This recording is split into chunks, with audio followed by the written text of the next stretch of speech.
ಶ್ರೋತೃಗಳೆಲ್ಲರಿಗೂ ನಮಸ್ಕಾರ. ವಿಕ್ರಮಾದಿತ್ಯನ ಸಿಂಹಾಸನ ಪುತ್ಥಳಿ ಕತೆಗಳು ಮಾಲಿಕೆಯಲ್ಲಿ ಈ ದಿನ ಗೊಂಬೆ ಹೇಳಿದ 8ನೇ ಕಥೆಯನ್ನು ಕೇಳೋಣ. ಭೋಜರಾಜ ಸಿಂಹಾಸನವನ್ನು ಏರೋಕ್ಕೆ ಹೋದಾಗಲೆಲ್ಲ ಒಂದು ಪ್ರತಿಮೆ ಜೀವ ತಳೆದು ಬಂದು ಅವನನ್ನು ತಡಿತಾ ಇರುತ್ತೆ. ಈಗ 8ನೇ ಪ್ರತಿಮೆ ಕೂಡ ಅದೇ ಕೆಲಸನ ಮಾಡ್ತು. ಭೋಜರಾಜ 8ನೇ ದಿನ ಸಿಂಹಾಸನ ಏರೋಕ್ಕೆ ಹೋದಾಗ ಈ ಪ್ರತಿಮೆ ಒಂದು ಕಥೆನ ಹೇಳುತ್ತೆ ಅವನಿಗೆ. ಒಂದು ದಿನ ರಾಜ ವಿಕ್ರಮಾದಿತ್ಯನ ಆಸ್ಥಾನಕ್ಕೆ ಒಬ್ಬ ಬಡಗಿ ಬರ್ತಾನೆ. ಅವನು ಜೊತೆಯಲ್ಲಿ ಒಂದು ಮರದ ಕುದುರೆ ಕೂಡ ತಂದಿರ್ತಾನೆ. ಮಹಾರಾಜನ್ನ ಉದ್ದೇಶಿಸಿ ಆ ಬಡಗಿ, ಮಹಾಪ್ರಭು, ನಾನು ಒಂದು ಅದ್ಭುತವಾದ ಕುದುರೆಯನ್ನು ಮಾಡಿದ್ದೀನಿ.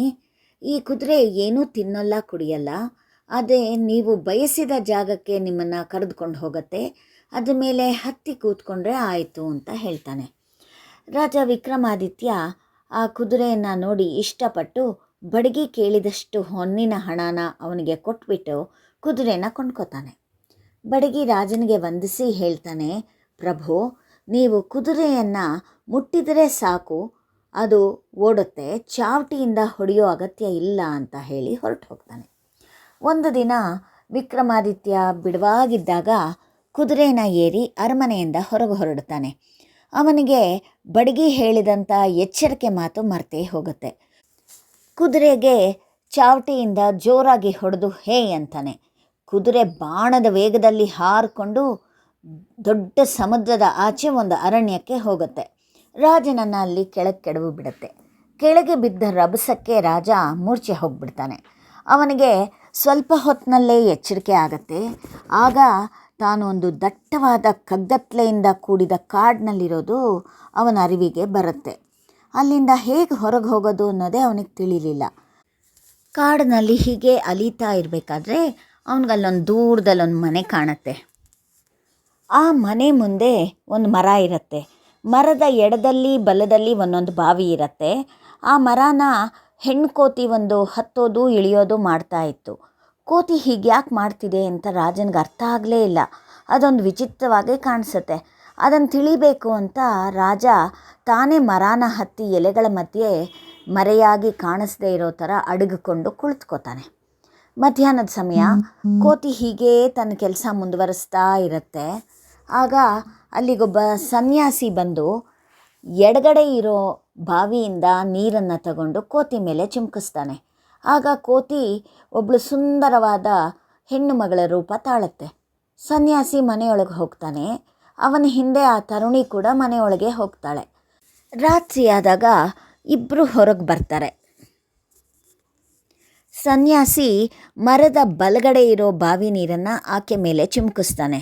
ಆಗ ಆ ತರುಣಿ ಮತ್ತೆ ಕೋತಿ ರೂಪನ ತಾಳ್ತಾಳೆ.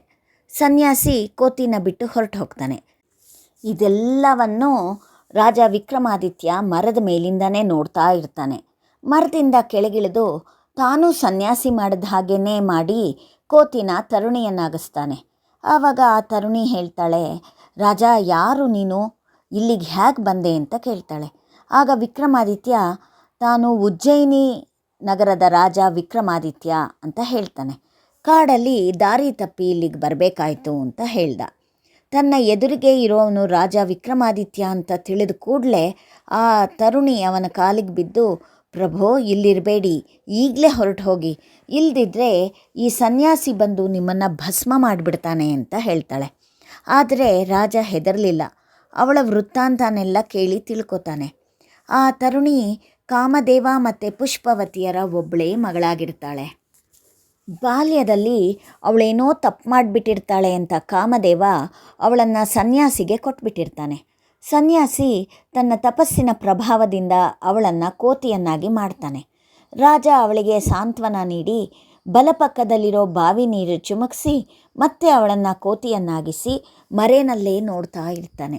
ಮಾರನೇ ದಿನ ಸನ್ಯಾಸಿ ಬಂದು ಕೋತಿಯನ್ನು ತರುಣಿಯನ್ನಾಗಿ ಮಾಡಿ ರಾತ್ರಿ ಹಿಂದಿರುಗಬೇಕಾದ್ರೆ ಅವಳು ನನಗೇನಾದರೂ ಕಾಣಿಕೆ ಕೊಡಲ್ವಾ ಅಂತ ಸನ್ಯಾಸಿನ ಕೇಳ್ತಾಳೆ. ಸನ್ಯಾಸಿ ಅವಳಿಗೆ ಒಂದು ಕಮಲದ ಹೂವನ್ನು ಕೊಟ್ಟ. ಈ ಹೂವು ಪ್ರತಿದಿನ ಒಂದು ಆಭರಣವನ್ನು ನೀಡುತ್ತೆ ಅಂತ ಹೇಳಿ ಆಕೆನ ಮತ್ತೆ ಕೋತಿಯನ್ನಾಗಿ ಮಾಡಿ ಹೊರಟು ಹೋಗ್ತಾನೆ. ಮಾರನೇ ದಿನ ಬೆಳಿಗ್ಗೆ ವಿಕ್ರಮಾದಿತ್ಯ ಕೋತಿಯನ್ನು ಎಡಬಾವಿಯ ನೀರು ಚಿಮುಕಿಸಿ ತರುಣಿಯನ್ನಾಗಿ ಮಾಡ್ತಾನೆ. ತನ್ನ ಭೂತ ಬಂಟರನ್ನು ಕರೆದು ಅವರ ನೆರವಿನಿಂದ ಅವಳ ಜೊತೆ ರಾಜಧಾನಿಗೆ ಬರ್ತಾನೆ. ಅರಮನೆಗೆ ಅವಳ ಜೊತೆ ನಡ್ಕೊಂಡು ಹೋಗ್ತಾ ಇರಬೇಕಾದ್ರೆ ದಾರಿಲಿ ಒಬ್ಬ ಹುಡುಗ ಬಂದು ಆ ಕಮಲದ ಹೂವನ್ನು ರಾಜನಿಂದ ಕೇಳಿ ತಗೋತಾನೆ. ಹುಡುಗನ ತಂದೆ ಆ ಹೂವಿನ ದೆಸೆಯಿಂದ ಪ್ರತಿನಿತ್ಯ ಒಂದೊಂದು ಒಡವೆಯನ್ನು ಹೊಂದುತ್ತಾ ಇರ್ತಾನೆ. 10 ದಿನಗಳಾಗತ್ತೆ. ಅವನು 10 ಆಭರಣಗಳೊಂದಿಗೆ ಒಬ್ಬ ಒಡವೆ ವ್ಯಾಪಾರಿಯ ಬಳಿಗೆ ಬರ್ತಾನೆ. ಒಬ್ಬ ಸಾಮಾನ್ಯನ ಬಳಿ ಇಷ್ಟೊಂದು ಒಡವೆಗಳಿದೆ ಅಂದರೆ ಅವನು ಅದನ್ನೆಲ್ಲ ಎಲ್ಲೋ ಕದ್ದು ತಂದಿದ್ದಾನೆ ಅಂತ ಅನುಮಾನಿಸಿ ನಗರ ರಕ್ಷಕರಿಗೆ ಆ ವ್ಯಾಪಾರಿ ಇವನನ್ನು ಒಪ್ಪಿಸ್ತಾನೆ. ಬಂಧಿಸಲ್ಪಟ್ಟ ಅವನನ್ನು ವಿಕ್ರಮಾದಿತ್ಯನ ಬಳಿಗೆ ಕರ್ಕೊಂಡು ಬರ್ತಾರೆ. ಅವನು ಆ ಒಡವೆಗಳು ತನಗೆ ಹೇಗೆ ಸಿಕ್ತು ಅನ್ನೋದನ್ನು ಹೇಳ್ತಾನೆ. ನಿಜ ಸಂಗತಿ ಈ ರಾಜನಿಗೆ ತಿಳಿದಿದ್ದರಿಂದ ಅವನನ್ನು ಬಿಡುಗಡೆ ಮಾಡಿಸ್ತಾನೆ. ಹೀಗೆ ವಿಕ್ರಮಾದಿತ್ಯನ ಉಪಕಾರ ಬುದ್ಧಿ ಲೋಕವಿಖ್ಯಾತವಾಗುತ್ತೆ. 8ನೇ ಗೊಂಬೆ ಈ ಕಥೆನ ಹೇಳಿ ಭೋಜರಾಜನನ್ನು ಕೇಳುತ್ತೆ. ಭೋಜರಾಜ, ನೀನು ವಿಕ್ರಮಾದಿತ್ಯನಷ್ಟು ಉದಾರಿಯಾಗಿದ್ದರೆ ಈ ಸಿಂಹಾಸನವನ್ನು ಏರಬಹುದು ಅಂತ. ಆಗ ಭೋಜರಾಜ ನಿರಾಸೆಯಿಂದ ಅವನ ಕೋಣೆಗೆ ಹೋಗಿಬಿಡ್ತಾನೆ.